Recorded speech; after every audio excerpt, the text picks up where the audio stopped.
Hello. I am Commander Kathy Cook and I am here to talk about operational medical planning and the use of modeling and simulation. Planning for military operations is nothing new. We have done it since war began. However, planning has focused on the waging of war and has not routinely included what to do with the wounded or how to maintain health of the military members. Planning centers on the who, what, where, why and hows of war.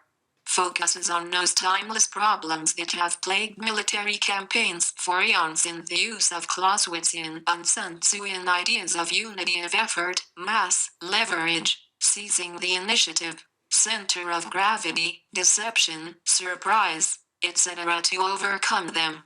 In other words, the focus has been on the tip of the proverbial spear and not on the shaft. What exactly is the shaft? It is all the sustainment requirements that enable war to be waged. Things like supply chains and health service support.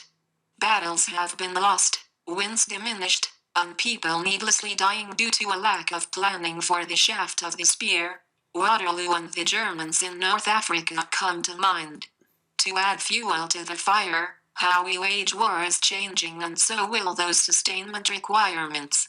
Since Athens fought Sparta, technological advances have greatly reduced the time available for military decision-making. In the age of sail, governments had months to decide how to coordinate land and sea responses to military threats. With modern weapons and communications, the luxury of time has virtually disappeared. The pace of events requires rapid and more effective decision-making. Lacking time and facing critical decisions, military planners who know their history can base their choices on useful knowledge. BUMED's job is to man, train and equip medical forces for naval operational missions and to support joint operations. To do so, they need to so, not in a bubble, but interactively, with the fleet and marines to fully understand what the mission's requirements are. There are limited organic medical assets within operational units. Their primary responsibility is primary care and Role 1 care and in some cases Role 2, of those troops. In order to further support the continuum of care, sourcing of medical assets from the MTFs is required. How do they do that? By using the POMI personnel embedded with the various operational commands.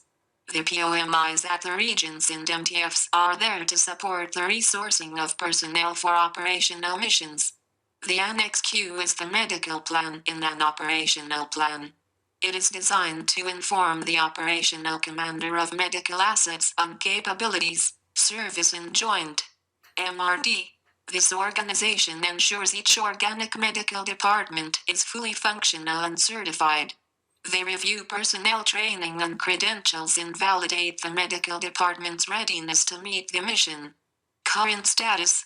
The last 15 years has resulted in a mature land-based medical model, Army-centric. The Navy medical assets have been ad hoc. We have made it work, but it is not the Navy's primary mission. Navy does not have embedded assets for long-term medical care that would exist during a major combat operation. Nor are they equipped for a patient movement requirement as expected during a maritime major combat operation. Sourcing is ad hoc and training is just in time. Future challenges. The pivot to the Pacific has resulted in a renewed interest in how HSS will be provided in the maritime domain. This is exclusively a Navy responsibility that can be supported by the sister services, but not conducted without understanding how the challenges of the blue water affect the policy of the golden hour. The 98% survival rates expected by the American people, and limited medical capabilities aboard smaller vessels. Modeling and simulation is the gold standard for wargaming.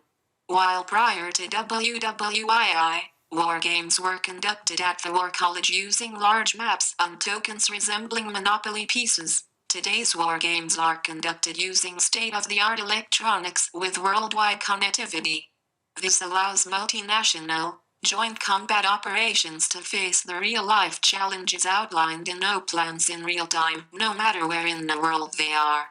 This is how we wage combat today, rarely in isolation and always with a joint perspective. The Navy's Center for Advanced Modeling and Simulation, NCAMS, is where the magic happens.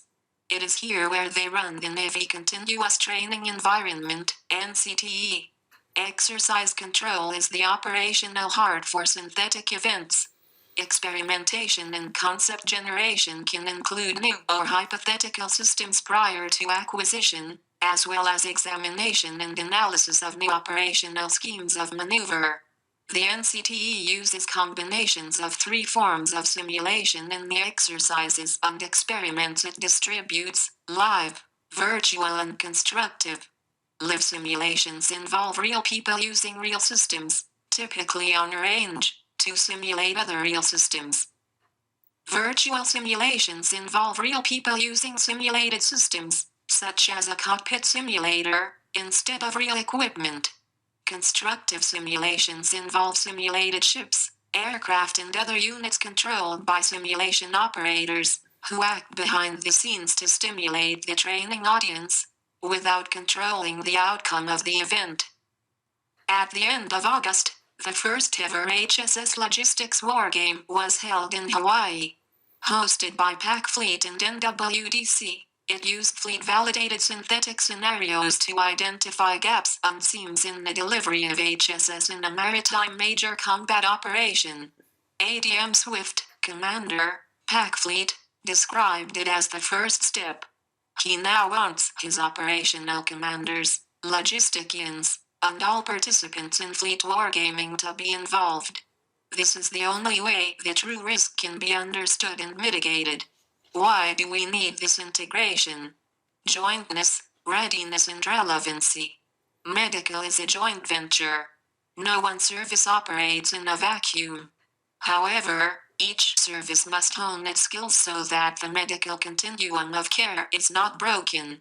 To do this, we must practice together to identify those gaps and seams, identify how we can support each other and where we have unnecessary duplication. Only then will we be able to provide care and ensure readiness to our service member. Readiness is not just making sure the wounded are sent home, but also those who can be treated and returned to the battle. HSS is a force multiplier. By wargaming, we can demonstrate our relevancy without having to go to war. At war, it is too late to demonstrate relevancy. When, again, war is too late. Exercises in war games allow for playing out the plans. A plan is a good idea, a best guess. Plans are never fully developed because stuff happens. However, wargaming the plans helps identify that stuff and allows you to develop contingency plans. Who? Everyone. All services, all partners, all players. Everyone must understand the risk and requirements. What? Wargames and exercises, both synthetic and live. Also available are the humanitarian TSC missions such as Continuing Promise and Pacific Partnership. However, those missions should be tempered with the lessons learned from exercising the O-plans. For instance, if the O-plan exercise shows a need for medical developments in Southeast Asia, then our TSC humanitarian missions should address building the infrastructure, training, and goodwill of that region. How? For BU-Med, prioritizing operational medicine over the beneficiary missions is a must. We have had a relatively long period of maritime peace. Additionally, the land-based combat missions have not allowed the Navy to practice maritime missions. The staff have been decimated to support ad hoc requirements in the desert, and those left behind at the MTF had to meet the beneficiary mission. Maritime training took a backseat. This has to change. Using fleet-validated scenarios in either medical-only missions or while incorporated with fleet exercises is absolutely necessary. Without them, neither HSS or its line counterparts will get the full appreciation for the risk and requirements. While it is unlikely for medical to do its own wargame at NCAMS DT, the expense involved, it makes sense to have HSS incorporated in existing wargames and exercises. To do that requires communication and coordination between medical and fleet counterparts, at all levels, from tactical to strategic. While these conversations have started at the highest levels, the importance has not yet trickled down to the tactical level. For instance, during a recent amphibious exercise, HSS still conducted mass casualty drills separate from the Marines in fleet, who conducted their own using only their organic assets. This is counterproductive because it is unrealistic. Furthermore, the fleet needs to recognize HSS as a planning partner, not as a hindrance to exercises. Medical doesn't just happen and is dependent upon fleet assets to transport wounded, ill and injured. Those assets, people and machinery, are limited and could be needed for other mission aspects. Therefore, there is a trade-off the commander needs to make, a level of risk she needs to assume when redirecting assets away from the primary mission. They do not train for that, but need to. As with any research, what is the so what? Why do we care? We care because it is why we wear the uniform. We are here to support the warfighter, care for the warfighter, mend the warfighter so she can return to the fight. If we don't train with the warfighter, we won't be ready to meet their needs. If we can't do that, the results will be unnecessary loss of life and increased morbidity. Additionally, we are facing fiscal constraints. If we don't train the way we fight, we may not be able to justify the personnel, equipment, and training to meet the mission.